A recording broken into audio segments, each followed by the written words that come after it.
Esto es Central Electoral Noticias, con lo más relevante de la semana. Promueve INE fortalecimiento de las instituciones electorales. El INE y la Fundación Internacional para Sistemas Electorales desarrollaron la conferencia Evolución Democrática de las Instituciones Electorales, una visión internacional de México. Durante la inauguración de esta conferencia, el consejero presidente del INE, Lorenzo Córdoba Vianello, explicó que el gradualismo de las reformas electorales ha sido la fórmula para mejorar nuestro sistema electoral y fortalecer la competencia democrática. Resaltó la importancia de las personas observadoras en este proceso electoral. El conocimiento experto obtenido por AIFES en sus múltiples misiones de observación electoral y de cooperación técnica ha sido de gran utilidad para la implementación y el perfeccionamiento de los sistemas democráticos que se han puesto en marcha en las últimas décadas. El ex embajador de Estados Unidos en México, James Jones, dijo que aceptó la invitación para ver cómo se están preparando las elecciones más complejas de la historia de México. Una de las razones principales de por qué nosotros queríamos venir a México y aceptar esta invitación es para ver cómo se han preparado para vivir las elecciones más complejas de la historia de México. Al realizar las próximas elecciones, lo que yo he encontrado es algo muy positivo y les puedo decir que toda la preparación es muy buena, tan buena como se esperaba. El ex embajador de Estados Unidos en México de 1998 a 2002, Jeffrey Davidow, consideró al 2000 como clave para la historia de nuestro país en materia electoral. Creo que para mí el año 2000 fue clave en la historia de México. Y yo creo que para el mundo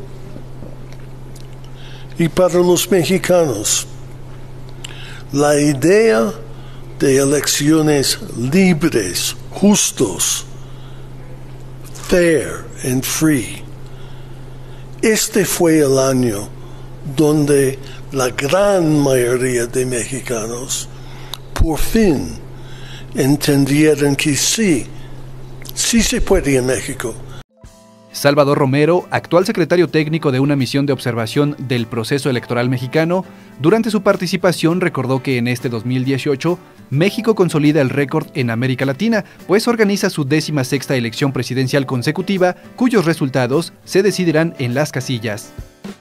La presidencial de 2018 se contrasta punto por punto con la lejana e irreconocible de 1976.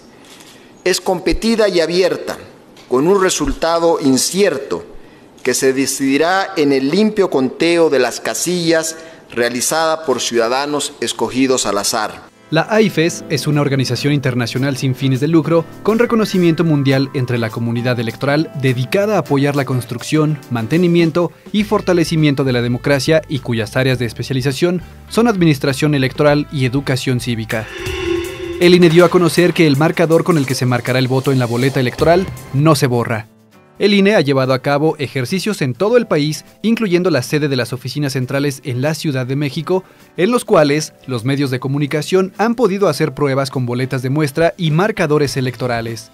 En estos ejercicios, las y los representantes de los medios han utilizado distintos tipos de goma para intentar borrar la marca. Sin embargo, en los casos en que ésta ha desaparecido, la huella que deja en el papel es claramente visible. El 1 de julio, el escrutinio y cómputo de los votos serán llevados a cabo por escrutadores junto con los secretarios y el presidente de la casilla con observación de las representaciones de los partidos políticos, lo que garantiza que ninguna boleta presente alguna alteración. A continuación, veamos un reportaje acerca de la participación política de las mujeres en México. 63 de cada 100 mujeres han vivido al menos un acto de violencia, ya sea emocional, física, sexual, así como discriminación laboral, según datos del INEGI. En algunos casos, realmente todavía en estos tiempos se ve el machismo y todavía es como la mujer no puede hacer esto por el simple hecho de ser mujer. Sobre todo en el área laboral, es muy común que cuando llegues a una entrevista de trabajo generalmente te digan, híjoles, que preferimos a hombres. Todavía siento que hay mucha lucha por lograr esa participación equitativa en la que se le dé voz a todas las mujeres, no solamente en el área urbana. En el mundo laboral, las mexicanas todavía se enfrentan a limitantes en su escala a puestos de alta dirección. Este fenómeno llamado techo de cristal se refiere a condiciones políticas, sociales y económicas que les impiden asumir cargos de mayor autoridad y responsabilidad. Las mujeres somos candidatas, podemos ser candidatas, pero a la hora de gobernar estamos sufriendo violencia política, ¿no? De casos de mujeres en donde están en una oficina, pero no tienen firmas registradas para autorizar un oficio, ¿no? O para autorizar un presupuesto, aunque ella ostenta el puesto. La participación política de las mujeres en México presenta avances importantes, pero aún falta mucho por hacer. Un gran aporte ha sido esta reforma a la ley electoral que permite la paridad en cuanto a la designación de candidaturas. El hecho de que se obligue, fíjate la palabra, se obliga a los partidos a que designen candidaturas en un 50% para hombres y 50% para mujeres. Esta obligatoriedad ha hecho que el Congreso se haya pintado de rostro femenino. Las mujeres ocupan 37% del Senado mexicano y 42% de la Cámara de Diputados. De 1998 a la fecha, solo 6 mujeres se han convertido en gobernadoras, mientras que el avance municipal es mucho más lento, ya que del total de municipios, solo 14.05% tienen alcaldesas. Hasta ahora, aunado a las reformas que se hizo para favorecer, digamos, la participación de las mujeres en el poder legislativo, sigue quedando como pendiente que esto pueda ser efectiva en todos los niveles, ¿no? Hablando desde el ámbito federal, estatal y municipal, y en ese sentido pues hay tareas pendientes que no solo depende de un sector de la población. Somos muchas las organizaciones civiles que hemos venido trabajando en distintas trincheras para poder promover la participación activa de las mujeres. En primer lugar, debemos reconocer, y en todos los ámbitos y esferas, debemos reconocer que las mujeres somos las que estamos construyendo esta nación día a día. Para empezar, en número, somos más, ¿no? Somos el 53% de la población, me parece 52% del padrón electoral. Las elecciones las decidiríamos las mujeres. De acuerdo con el Observatorio de Participación Política de las Mujeres en México, el reto del proceso electoral 2018 es fomentar que la ciudadanía y las organizaciones de la sociedad civil se sumen a crear mecanismos de exigencia para que las autoridades y los partidos políticos cumplan las reglas de paridad y generen avances en materia de género en la vida política mexicana. Para conocer más sobre la participación política de las mujeres en México, consulta igualdad.ine.mx.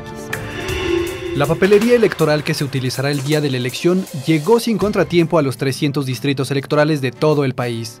La distribución de esta papelería culminó el pasado 15 de junio. Este material fue trasladado en 295 camiones tipo Torton y 5 camionetas de 3,5 toneladas. Todos estos vehículos fueron custodiados por personal de las Secretarías de la Defensa Nacional y Marina. La papelería que ya se encuentra en cada uno de los distritos es vigilada por el Ejército Mexicano y personal de la Secretaría de la Marina. La papelería se utilizará para elegir al presidente de México, así como senadurías y diputaciones. Para estas elecciones, que han sido consideradas las más grandes de la historia de México, también se ha trabajado en el tema de la inclusión y por ello se espera que personas de origen indígena estén de manera activa en los espacios de toma de decisiones. De eso se trata el siguiente reportaje. Según datos del INEGI, en México 10% de la población es de origen indígena. En el país están registradas 67 etnias con características culturales, sociales, políticas y religiosas diferentes, que enfrentan aún las consecuencias de una discriminación histórica. Hemos carecido como Estado mexicano de una integración adecuada, centrada en sus voces y no en la percepción de lo que el resto de las personas creen que necesitan ellos. La plena representación política de los grupos indígenas es todavía un pendiente nacional. Ejemplo de ello es que en la 62ª legislatura de la Cámara de Diputados, de un total de 500 espacios, solo 2.8 fueron ocupados por personas indígenas. Hay una serie de instrumentos internacionales que reconocen o que hacen convenciones, recomendaciones para que se pueda reducir esta brecha de desigualdad en el acceso a muchas oportunidades, pero una de estas es justo a ejercer el derecho político electoral que por ser integrantes de este país, ciudadanos mexicanos, ¿no?, nos corresponde. Las elecciones de 2018 representan una oportunidad para que haya más personas indígenas en cargos públicos. El INE declaró obligatorio que los partidos políticos postulen para la Cámara de Diputados a candidatas y candidatos indígenas en al menos 12 de los 28 distritos con mayor población indígena. De ellos, 50% deben ser hombres y 50% mujeres. Incluso en los casos en los que los partidos políticos han postulado a personas indígenas para integrar la Cámara de Diputados, el porcentaje menor y notablemente menor ha sido el de mujeres. Podemos ver que en el 2006 tuvimos 12 hombres indígenas y solo 2 mujeres indígenas. En el 2009, 7 hombres indígenas y solo 3 mujeres indígenas.